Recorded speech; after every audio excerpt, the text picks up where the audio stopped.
Hello, bonjour tout le monde, comment ça va? Aujourd'hui c'est lundi, il fait pas très beau là dehors. La nuit est tombée, il est à peine 16 h. Parce qu'il fait très froid là dehors. Aujourd'hui, nous allons parler des aventuriers. Pour moi, un aventurier, c'est celui qui quitte son pays et il va vivre dans un autre pays sans savoir d'où il va. J'ai été une aventurière. C'est-à-dire, quand j'ai quitté le Cameroun pour aller aux États-Unis, je ne savais pas où je partais.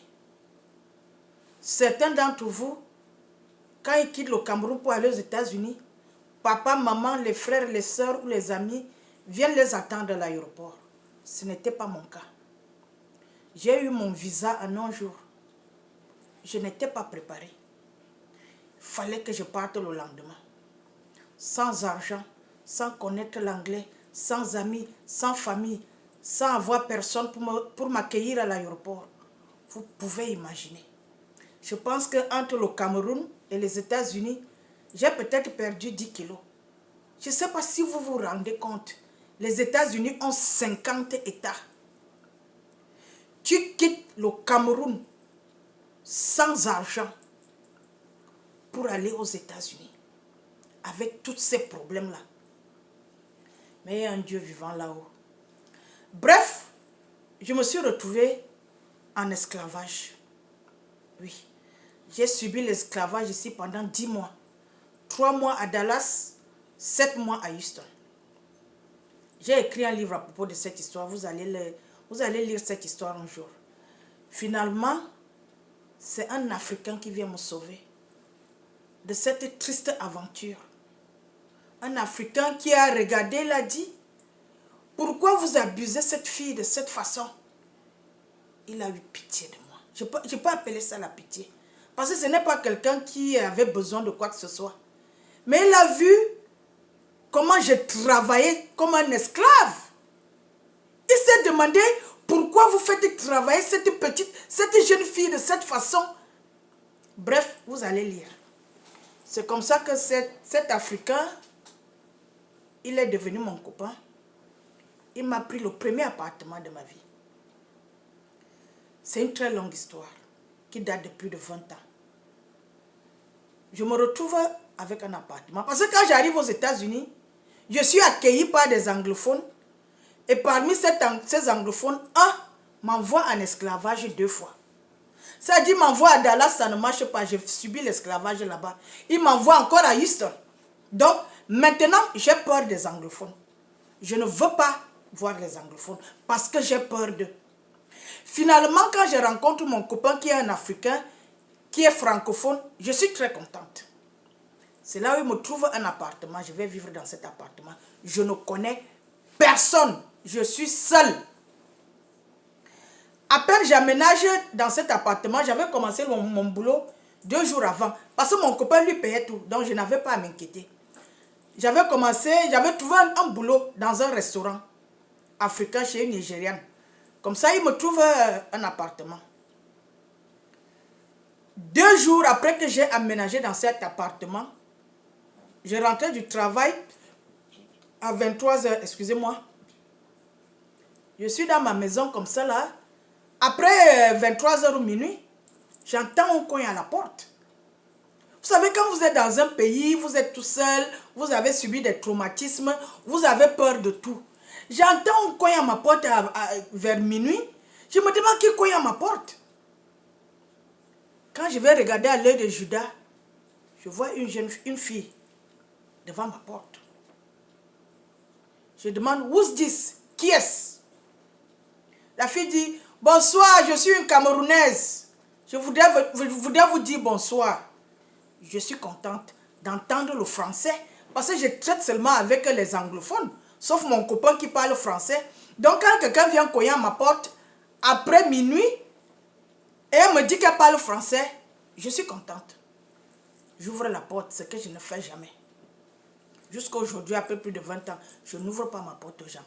J'ouvre la porte, je me retrouve face à une jeune fille. Cette jeune fille, bonjour, bonjour, je suis votre voisine. Je m'appelle Lucie. J'ai appris que vous êtes camerounaise. J'ai dit oui, effectivement, je suis camerounaise. Elle me demande, vous êtes où? Je dis, je suis du sud. Elle me dit, elle est Bassa. Je dis, ok. Et elle a l'accent Bassa. Je dis, ok, entre, j'ouvre la porte, elle entre, elle s'assoit, on fait connaissance, comment ça va et tout et tout. Je pense que je lui avais servi à manger quelque chose. Il y a plus de 20 ans, je ne peux plus me souvenir de tous les détails. On cause, on se fait connaissance. Je lui dis qui je suis, là où je travaille et tout et tout. Elle me montre son appartement que je pouvais voir. Je pouvais lui parler étant dans mon balcon. Bref, on se lie d'amitié. Moi, je n'ai pas le temps. Je travaille 7 jours sur 7. C'est-à-dire, je travaillais dans un restaurant et dans un store africain. Je commençais au store africain à 9 h. Je finissais à 14 h 30. J'allais travailler au restaurant à 15 h. Je finissais, je crois, à 22 h ou à 23 h. C'est la même femme qui avait le restaurant et le store africain. Un store africain, c'est là où on vend toutes les nourritures africaines. Tout ce que vous pouvez imaginer en Afrique, c'était dans ce store. C'était une femme nigériane. Une femme très gentille. Donc, je n'avais pas le temps. Je vais travailler et je viens d'arriver en Amérique. Je ne sais pas que quand tu travailles, tu dois avoir 1 ou 2 jours off. Je suis nouvelle. Personne ne me dit. Il faut bien retenir ce que je vous dis. Quand vous allez en aventure, vous êtes livré à vous-même. Même les moindres choses, on ne vous les apprend pas. Vous n'avez jamais vécu dans un pays étranger, vous ne connaissez pas. Donc, je travaillais comme un animal. Parce que je dois avoir de l'argent. Mon copain fait tout pour moi. Il paye mon loyer, le courant, l'eau, le téléphone et tout et tout. Mais j'ai peur des hommes. C'est-à-dire, je me dis toujours, hey, s'il part, il faut que je sois en mesure de payer tout pour moi-même. Vous comprenez un peu? Bref, Lucie et moi, on se lie d'amitié.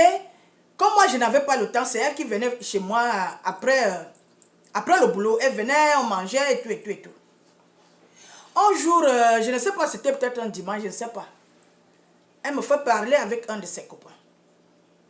Elle me dit, c'est mon copain, il vit en France. On a causé et tout et tout et tout. C'est passé. Je crois que c'était au mois de décembre. Lucie vient me dire qu'elle va aller en France. Lucie ne travaillait pas. Elle habitait dans un efficiency. Ici aux États-Unis, il y a l'efficiency, il y a l'appartement. Les efficiency, c'est, on peut dire, les chambres de bonne. Les efficiency, normalement, c'est pour les étudiants. Vous comprenez un peu? Parce qu'on estime que les étudiants n'ont pas assez de moyens. L'efficiency, c'est juste un espace et les toilettes. Dans cet espace-là, tu aménages ton lit, tu aménages un peu un coin de cuisine, ou je ne sais pas moi. Lucie ne travaillait pas. Elle habitait dans cette efficiency. Je me demandais bien comment elle fait pour payer son efficiency. Vous comprenez? Bref, ce n'est pas que je voulais savoir, mais je me posais des questions parce que j'avais constaté avec le temps que Lucie était une fille très gonflée, très imbue, très orgueilleuse. Comme tout bon Bassa, si vous avez eu les contacts avec les Bassas sont très orgueilleux. Je ne sais pas ce qui leur donne une aussi grosse tête, mais j'ai constaté que les filles Bassa sont très orgueilleuses. Elles sont très vantardes, elles sont très imbues d'elles-mêmes. C'était le cas de Lucie, qui mangeait chez moi tous les jours. Je n'avais jamais mangé chez elle, mais elle se vantait. Sa vie, c'était entre les sacs à main, les chaussures et tout et tout. Bref, elle me dit qu'elle va aller. Are you there? Yeah. Oh, okay. Because I heard the noise. I stopped the video. Yeah, I heard the noise. I wanted to make sure, you know. Donc, c'est comme ça qu'en décembre, Lucie me dit qu'elle va aller en France visiter son copain avec qui j'ai parlé au téléphone. J'ai dit ok.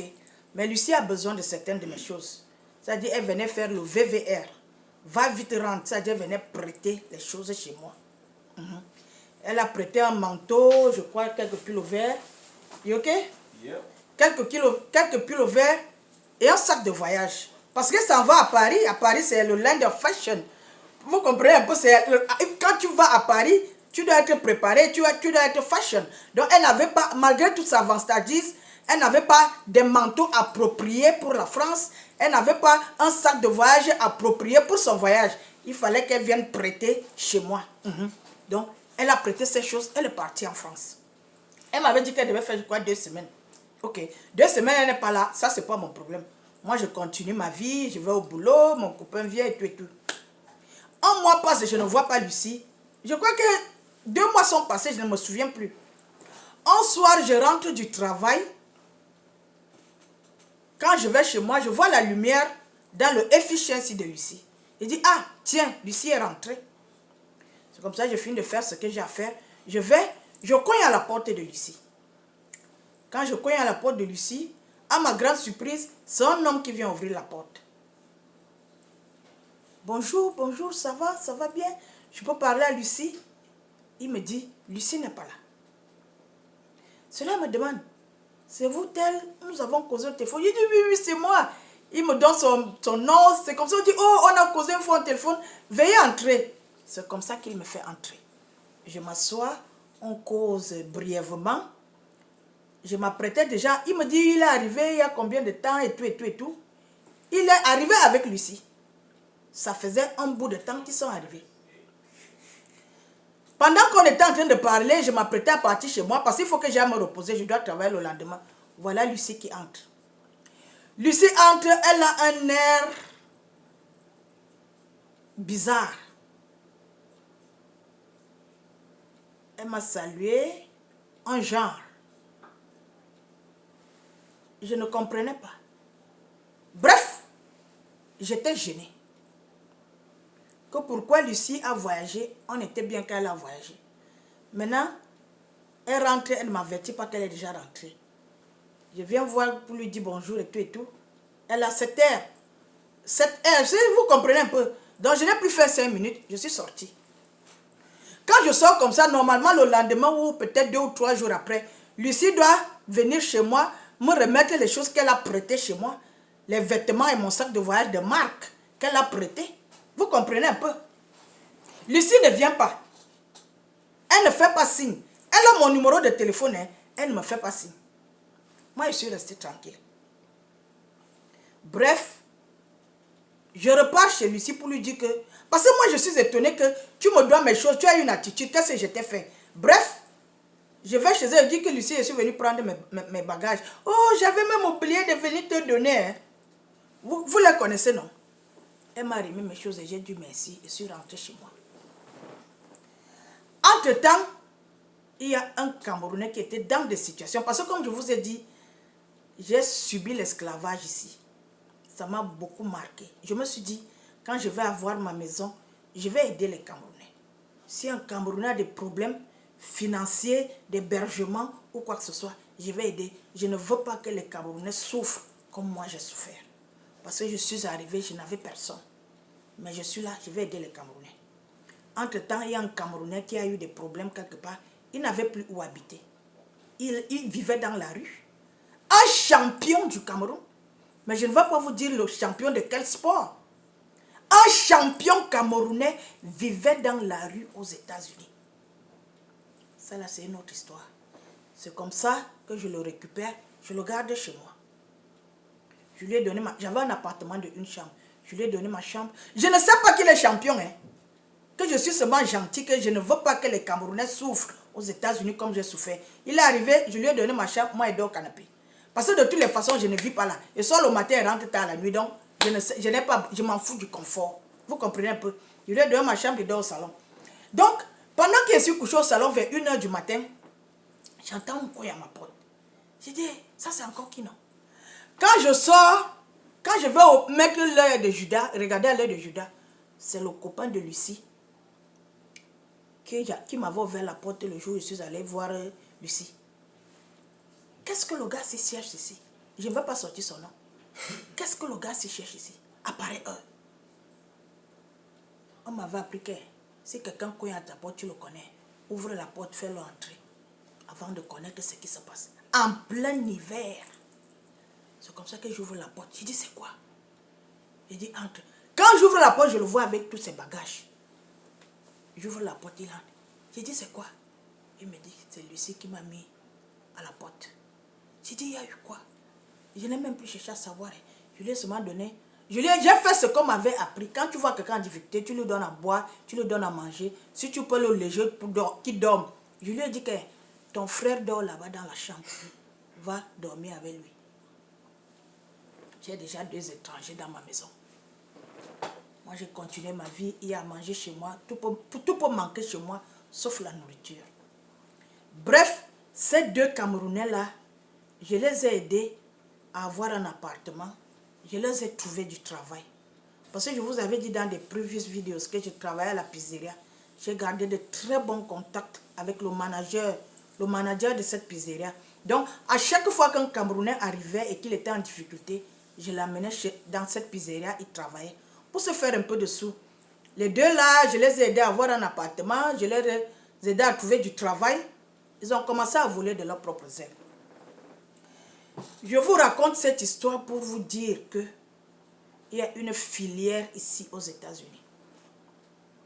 Oui.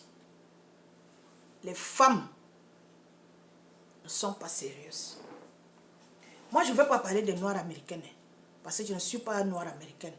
Je ne veux pas parler des Blanches américaines, je ne suis pas Blanche américaine. J'aime parler les affaires des Africains, surtout des Camerounais. Parce que ce que les Camerounais font, les Ivoiriens le font, les Gabonais, tout et tout. Les femmes africaines en Amérique ne sont pas sérieuses. Elles sont très méchantes. Pas toutes. Je ne peux pas dire toutes parce que je ne connais pas toutes les femmes. Je vous parle de mon expérience personnelle. C'est un fléau qui règne ici. Les femmes africaines, qu'est-ce qu'elles font? Elles entrent en contact avec les hommes. Elles s'arrangent à ce que l'homme tombe amoureux. Oh, il faut venir aux États-Unis, la vie est belle ici. C'est vrai, il y a le travail en Amérique plus qu'en Europe.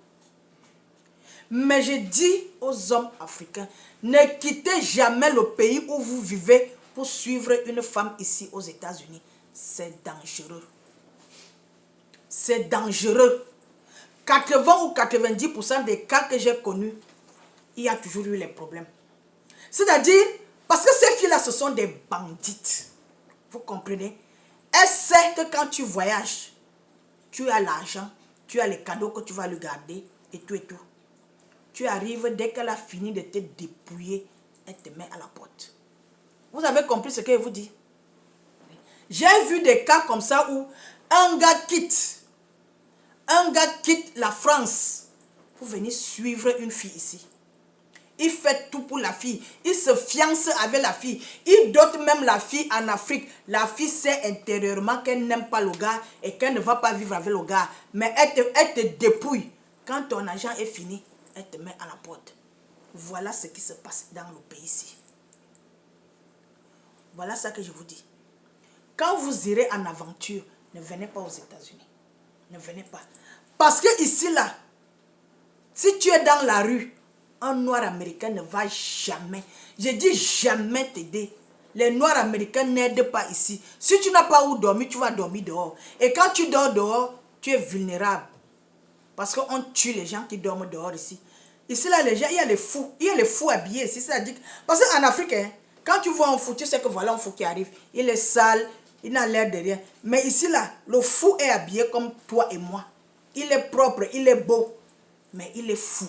Quand sa tête déclenche là, il te poignarde, il t'étrangle, il fait quoi? Il fait tout ce qu'il veut de toi. Faites très attention quand vous irez en aventure. Ne venez pas aux États-Unis. Je dis, ne venez pas ici. Oui. Moi, ce qui m'est arrivé dans les années passées, j'étais une jeune fille. J'étais désespérée. Vous-même, vous connaissez la vie du pays. Vous comprenez un peu, non? Bien sûr, quand je venais, j'avais le numéro de téléphone. Mais il ne faut même pas compter sur les numéros de téléphone. Non. Le pays là, les gens sont dangereux ici. Et les gens qui sont dangereux, ce sont les gens de ton pays. Ils sont méchants. Ici là, il y avait un homme qui s'appelait Hubert. J'ai appris qu'il est mort. Je ne peux pas dire paix à son âme. Non. Je veux que Hubert, qu'il souffre jusqu'à l'éternité. Parce que ce que Hubert a fait aux Camerounais ici, Hubert m'a fait héberger des gens que je ne connaissais pas. Quand j'héberge quelqu'un, c'est à mes frais. Ce n'est pas aux frais de Hubert. Hubert, il fait venir quelqu'un de la France. Il t'abandonne à l'aéroport. J'ai rencontré un gars comme ça là, chez des amis. Je ne vais pas sortir son nom. Je vais dire bonjour à des amis. Je trouve un gars assis. Hubert a fait venir le gars. Hubert a disparu. Ce sont les Camerounais qui le récupèrent. Mais vous connaissez les Camerounais, non? Ils n'ont jamais l'argent pour aider les gens. Mais ils aiment qu'on les aide. Donc le gars est assis comme ça là. Là où il est assis, personne ne veut qu'il reste là. C'est comme ça que je récupère le gars. Je lui trouve le travail toujours à la pizzeria. J'ai aidé les Camerounais ici. Plus de 30 Camerounais ont travaillé dans cette pizzeria. Oui. Vraiment, Hubert, le mal que Hubert a fait aux Camerounais ici. Le gars qui l'a fait venir là, le gars il a été marié à une femme blanche là-bas en Europe. Parce que ce que les gens ne savent pas, c'est que quand un gars quitte peut-être l'Europe pour suivre une fille ici, il abandonne tout. Il lâche son appartement. S'il avait le travail, il ne travaille plus. Il annule tout pour venir te suivre. Donc quand ça ne marche pas, s'il faut qu'il rentre, il va recommencer à zéro. Parce que les méchants ne pensent pas à tout. Moi, je n'ai jamais fait du mal à quelqu'un. Mais j'ai toujours pensé que si c'est à moi que ça arrive, c'est pour ça que j'ai toujours aidé les gens. Si c'est à moi que ça arrive, qu'est-ce que je ferais? Hubert a fait que ce gars arrive. Hubert a disparu. Le gars n'a pas où dormir. Et là où, là où on l'a recueilli, les gens là n'ont pas les moyens pour l'aider. C'est comme ça que je me retrouve avec ce gars. Heureusement, je lui ai trouvé le travail. Il a eu son appartement. Il a continué avec sa vie. Vous comprenez un peu ce que je veux dire? Il faut faire très attention. Je n'encourage personne à aller en aventure. Mais si vous allez partir en aventure, ne mettez pas les pieds ici aux États-Unis. Ce qui se passe ici, excuse-moi, ce qui se passe ici, c'est la sorcellerie. Je parle du Cameroun, je ne parle pas des autres. Les Camerounais sont dangereux ici. Ils sont dangereux ici. Ils sont à la course de l'argent. Si tu aimes trop l'argent, il faut aller travailler. Les Camerounais tuent les Camerounais ici. Les fémans. Je ne peux même pas raconter toutes ces histoires-là parce que ça va être trop long.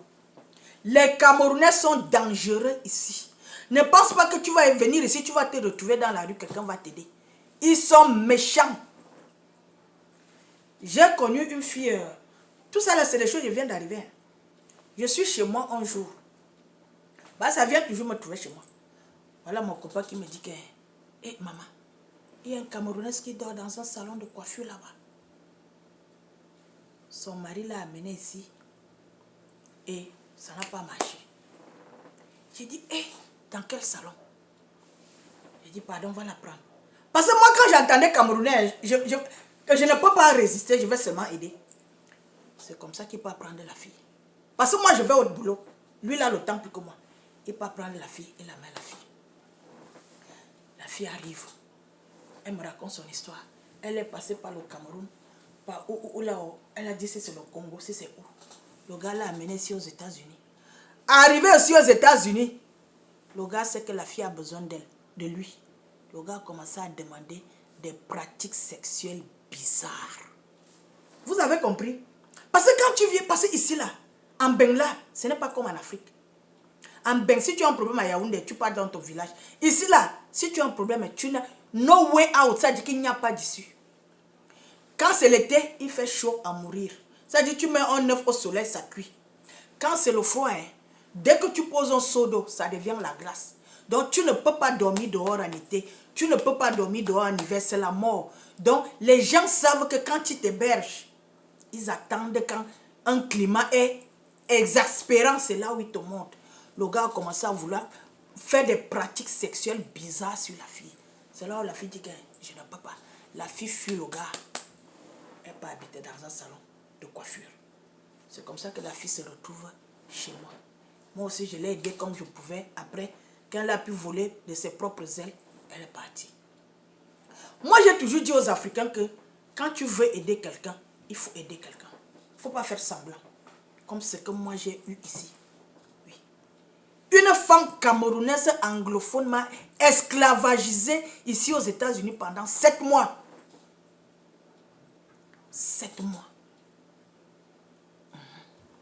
Dans la ville de Houston. Toutes ces histoires-là, ça se passe dans la ville de Houston. C'est la première ville où j'ai eu un appartement.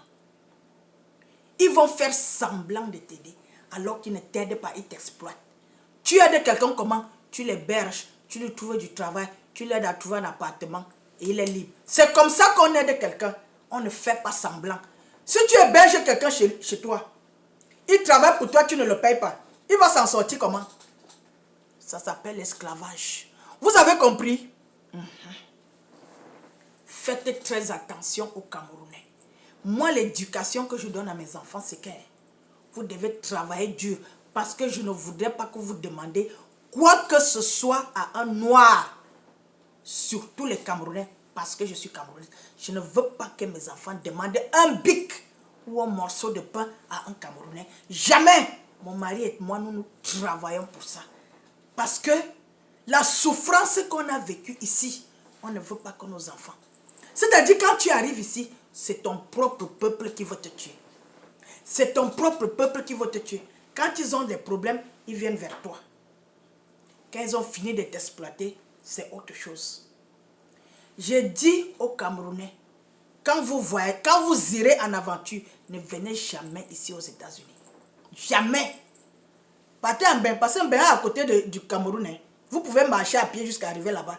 Mais si tu vas marcher comment pour rentrer chez toi? Parce qu'ils veulent te détruire. Ils veulent te détruire.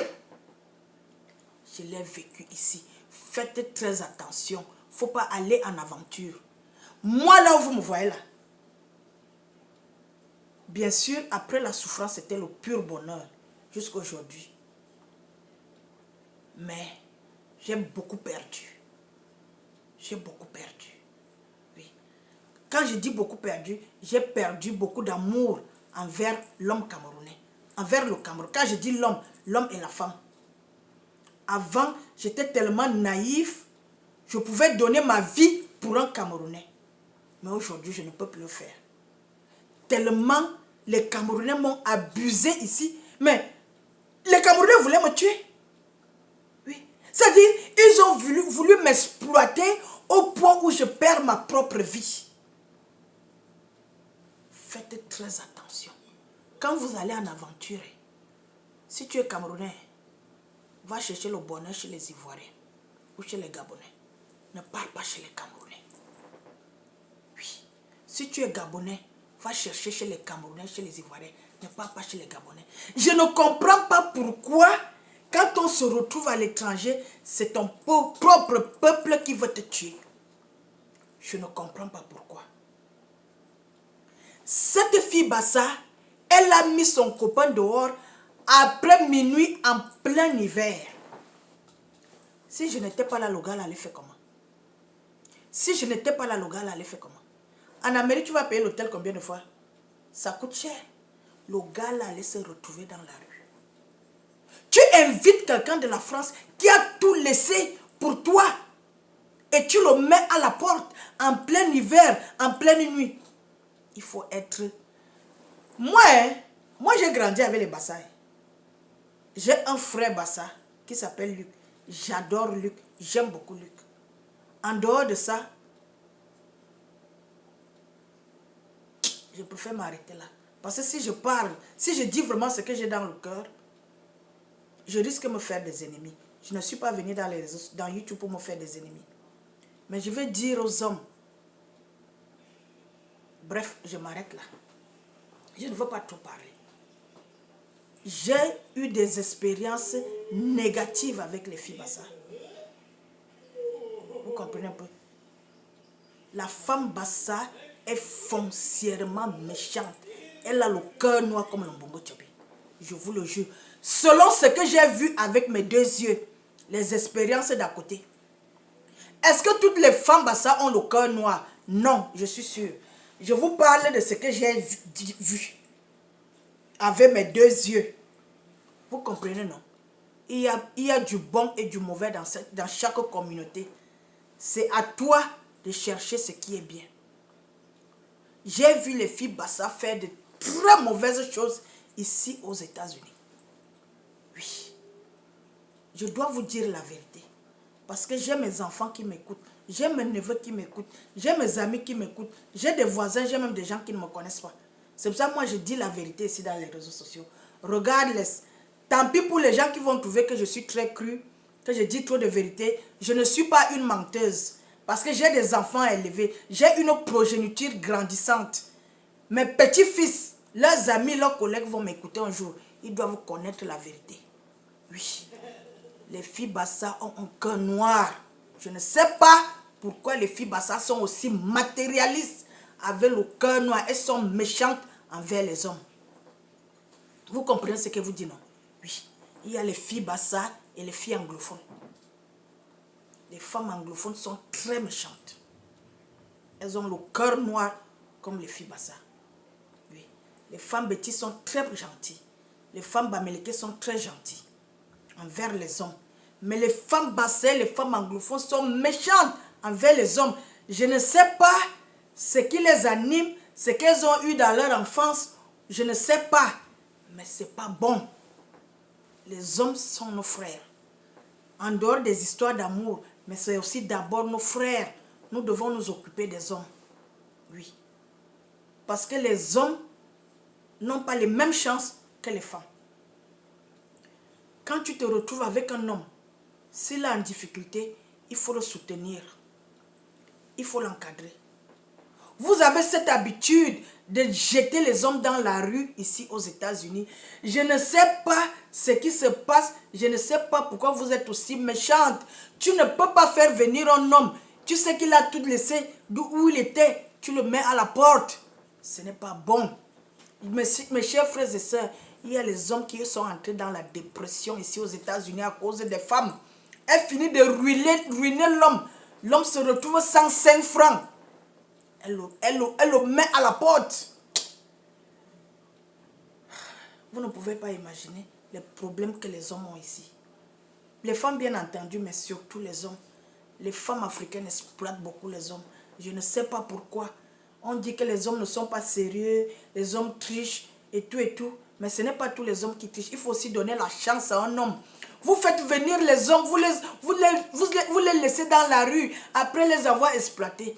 Je suis contre vous. Oui, je ne suis pas d'accord avec vous. Ok, ça c'était mon histoire. Comme pour dire aux hommes de ne jamais quitter ta zone de confort pour aller suivre une femme. Je parle de l'Amérique parce que je vis ici en Amérique. Ne faites jamais ça. Elles sont méchantes. Laissez-les venir vous rejoindre. Si elle ne peut pas venir vous rejoindre, gardez une relation longue distance. Si elle est fatiguée, laissez-la partir. Vous comprenez? Ne quittez jamais où vous êtes pour venir suivre une fille ici.